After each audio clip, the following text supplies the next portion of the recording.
Magandang araw, IPCians! Kami ang IPC News Reporters na maghahatid sa inyo ng bagong balita. Ako si Jasper Ramos. Ako si Quincy Pingol. Ako si Rica Baroga. At ako naman po si Wilson G. At ito ang IPC News. Noong Enero 5, 2025, nagkaroon ng unang pagsamba at pagkakaroon ng banal na komunyon sa Emmanuel Presbyterian Church sa taong 2025. Pinangunahan ito ni Pastor Junior Park at Pastor Eddie Kim. Bago magkaroon ng banal na komunyon sa simbahan na ito, ay naghatid muna ng mensahe ang senior pastor ng Emmanuel Presbyterian Church na pinamagatang "Palawakin ninyo ang aking lupain", na naghihikayat sa mga mananamba na kailangan nilang palawakin ang kanilang buhay pisikal at espiritual. At sa mga sumunod na minuto, ginanap na ang unang banal na komunyon sa Emmanuel Presbyterian Church na kung saan ang bawat miyembro ng simbahan na nakatanggap na ng bautismo ay sumali sa programang ito. Muli nilang nalaman kung gaano nga ba sinakripisyo ni Jesus ang kanyang buhay para sa mga kasalanan ng mga tao. Noong January 2 sa taon na 2025 ay sinimulan na ang pagbisita ng senior pastor ng Emmanuel Presbyterian Church at ng kanyang asawa sa bahay-bahay ng IPCians. Ipinagpatuloy itong pagbisita sa loob ng buong buwan ng January sa taon na 2025. Ang kahalagahan ng programa na ito ay para malaman ng mga pastor at pastora kung ano-ano nga ba ang sitwasyon ng kanilang nasasakupan ng mga miyembro.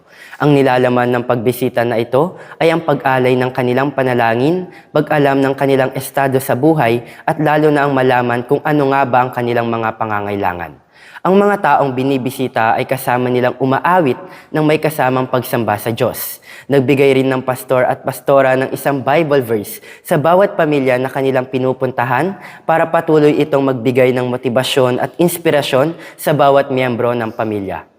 Sa pamamagitan ng pagbisita na ito ay hindi lang nalaman kung ano nga bang sitwasyon sa tahanan at pamilya ng bawat IPCians, kundi nakatulong din ito para mas patuloy silang maniwala at magtiwala na nariyan palagi ang Diyos para sa kanila.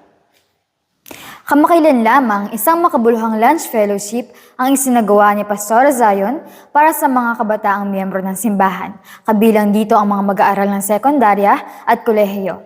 Ito ay isinagawa hindi lamang upang ayain sila na kumain ng masasarap na pagkain, kundi upang hikayatin sila na mas pagbutihan pa ang kanilang pag-aaral at ganon din ang kanilang paglilingkod sa simbahan. Sa loob ng isang linggo, mula ika-14 hanggang ika-17 ng Enero, ay sinimulan ni Pastor Zion ang gawain ito. Bawat araw ay kanyang kinita ang mga mag-aaral upang dalhin sila sa isang lugar ng kainan at doon sila ay magsalo-salo. Dito ay kinamusta ang lagay ng kanilang pag-aaral at pagkatapos ay kanilang pinag-usapan ang kanilang mga naging karanasan sa ilang taong paglilingkod nila sa simbahan. Ito ay naging isang makabuluhan at masayang oras para sa kanila. Magandang buhay, IPCians! Ako nga po pala si Quincy Pingol na inyong lingkod at ngayon magkakaroon tayo ng interview sa isang miyembro ng IPC. Magkakaroon ako ng mga katanungan sa kanya upang malaman kung ano nga ba ang pakiramdam ng isang mananampalataya o tagasunod ng Diyos. Before po tayo mag-start, pwede po bang maitanong ko muna po kung ano po ang inyong pangalan? Ako po ay si Regina A. Baroga. So, ayan ang atin pong i-interviewin ay si Sister Regina Baroga. So, ilang taon na po kayo? 49 na po ako. 49. So, before po tayo mag-start, pwede po bang maitanong ko muna po kung ano po ba ang inyong kalagayan ngayon? Kung mabuti po ba kayo? Okay lang naman ako dito. Okay po kayo. Healthy naman po? Oh, okay. So ngayon po, let's proceed pa sa unang katanungan po. So ang unang katanungan ko po ay, ano po yung pakiramdam ninyo nung nabisita po kayo ni na Pastor Park at Pastor Jiang Lee? Sa pagbisita po nila sa akin, masaya po ako kasi yung time na yun na pinag-aralan namin tungkol sa salita ng Diyos at saka yung pagkanta namin, yun lang. Ang katanungan po, nakatulong po ba yung kanilang pagbisita para mas lalong lumawak pa po ang inyong espiritual na buhay?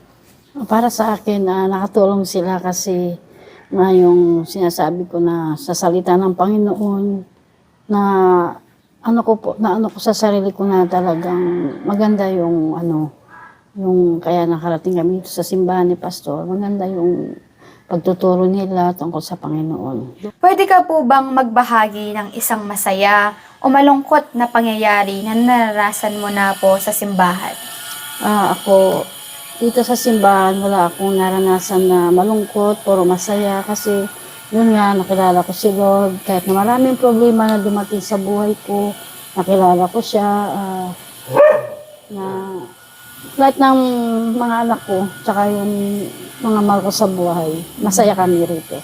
Katanungan, paano ka po tinulungan ng Emmanuel Presbyterian Church na lumago ang iyong spiritual na buhay? Ngayon nga, yung una, nagka-problema ako. Tapos, yun nga, kinuha ko ni Pastor dito sa simbahan. Na nawala lahat yung mga ko sa buhay. Nang nakilala ko si Lord, na nagpakatatag ako na para sa pamilya ko na kinaya ko lahat yung mga pagsubok na dumating sa buhay ko. Kasi nakilala ko nga si Lord. Natin. Ano po ang pinakagusto mo po sa mga ministries ng Emmanuel Presbyterian Church? Lahat po gusto ko lahat po na dito gusto ko kasi masaya. Yung tungkol nga sa Panginoon yung mga pinapahayag dito.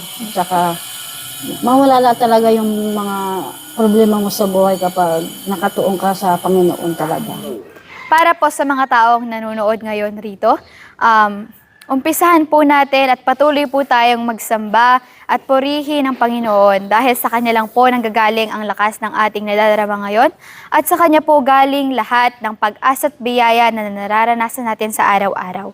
Ayon nga po kay Sister Gina na lahat po ng ministries dito sa simbahan ay masaya dahil ang pagpuri at pagsamba sa Diyos ay ang Kanyang kasiyahan at ng iba pang mananampalataya rito sa simbahan. Announcement for the month of February, Abraham Mission Church Visitation. Ang Abraham Mission Church ay bibisita sa Emmanuel Presbyterian Church sa darating na 3 linggo ng Pebrero. Sila ay maglalagay ng mga solar lights sa mga napiling miyembro ng simbahan kasama na ang pagpintura sa kanilang mga bahay.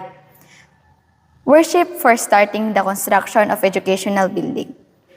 Bibisita si Pastor John Joaquim at isang elder ng Song Tanjungang Church para dumalo sa gagawing worship para sa nalalapit na pagpapagawa ng educational building.